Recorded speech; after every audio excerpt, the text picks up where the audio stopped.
اعوذ باللہ من الشیطان الرجیم بسم اللہ الرحمن الرحیم۔ سامعین اور ناظرین، دیوبندی مسلک سے تعلق رکھنے والے شعلہ بیان مقرر علی معاویہ، جو اورنگزیب فاروقی کی طرح اکثر و بیشتر منبر رسول صلی اللہ علیہ وآلہ وسلم سے شیعان علی سے بغض کا اظہار کرتے رہتے ہیں، انہوں نے شیعہ حضرات کو کیا چیلنج کیا ہے اور کیا وعدہ کیا ہے، ایک کلپ میں ملاحظہ کیجیے۔ دنیا بھر کا کوئی منع نہیں، آیت اللہ سے لے کر لعنت اللہ تک، میری کتابوں کو چھیڑے مت، اپنی کتابوں کو چھوڑے مت۔ وہ اپنی کسی کتاب میں دکھا دے کہ فقہ جعفریہ کے مطابق سیدہ فاطمہ کا حق یہ بنتا ہے، تو بھائی حدود و جغرافیہ تو بتا دے، 11 گنا آج بھی باغ دینے کو میں تیار ہوں، مجھے مکان بیچنا پڑے تب بھی، بچے گروی رکھنے پڑے تب بھی، تیرا جو معاملہ ہے چلو ختم کرتے نا صاحب۔ جی سامعین، آپ نے ملاحظہ کیا کہ علی معاویہ صاحب نے دعویٰ کیا ہے کہ فدق کی حدود اپنی کتاب سے دکھائیں۔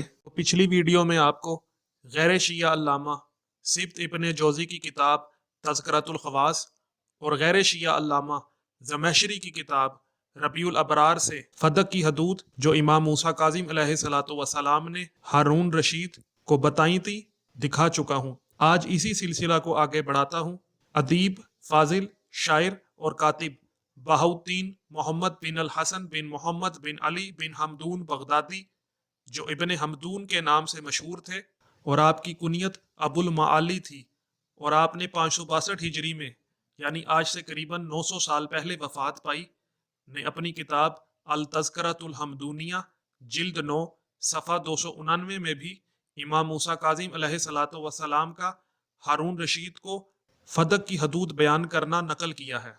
اس میں لکھا ہے کہ ہارون رشید حضرت امام موسیٰ کاظم علیہ الصلوۃ والسلام سے کہا کرتا تھا کہ آپ فدق لے لیجئے، لیکن امام موسیٰ کاظم علیہ الصلوۃ والسلام فدق لینے سے انکار کرتے رہے۔ جب ہارون نے بہت زیادہ اصرار کیا، بہت زیادہ انسسٹ کیا، تو امام موسیٰ کاظم علیہ الصلوۃ والسلام نے فرمایا کہ میں فدق کو اس کے پورے حدود کے بغیر نہیں لوں گا۔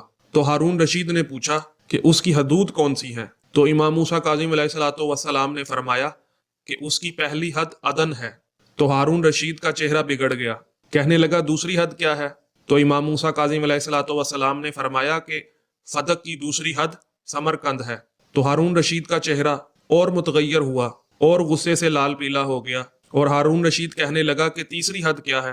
تو امام موسیٰ کاظم علیہ الصلوۃ والسلام نے فرمایا کہ افریقہ۔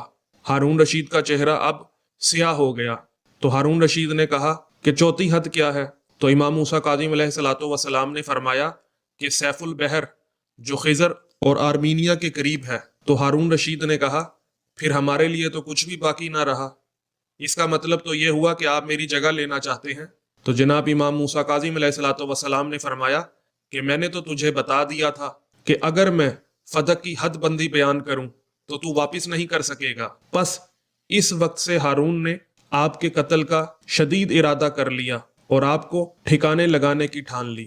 جی علی معاویہ صاحب، میں نے آپ کو فدق کی حدود کسی عام بندے کی زبانی نہیں بلکہ اقلیم امامت کے 7ویں تاجدار امام موسیٰ کاظم علیہ الصلوۃ والسلام کی زبانی دکھا دی ہیں۔ اب آپ اپنے وعدے کے مطابق فدق کا 11 گنا نہ صحیح تو کم از کم اپنی جائیداد ہی چپ کر کے میرے نام کروا دیجئے، اور اگر آپ اپنی جائیداد میرے نام نہیں کرنا چاہتے تو پھر آپ لوگوں کے سامنے ببانگ دہل یہ اعلان کر دیجئے کہ فدق سیدہ فاطمہ سلام اللہ علیہا کی ملکیت تھی، ان کی وراثت تھی، ان کی زندگی میں ان کا حق تھا، ان کے بعد ان کی اولاد کا حق تھا۔ سامعین، اگر آپ کو میری ویڈیو پسند آئی ہے تو ویڈیو کو لائک کریں، کمنٹ کریں اور زیادہ سے زیادہ شیئر کریں تاکہ حق سیدہ صلوات و سلام اللہ علیہا لوگوں پر اظہر من الشمس ہو جائے۔ السلام علیکم ورحمۃ اللہ وبرکاتہ۔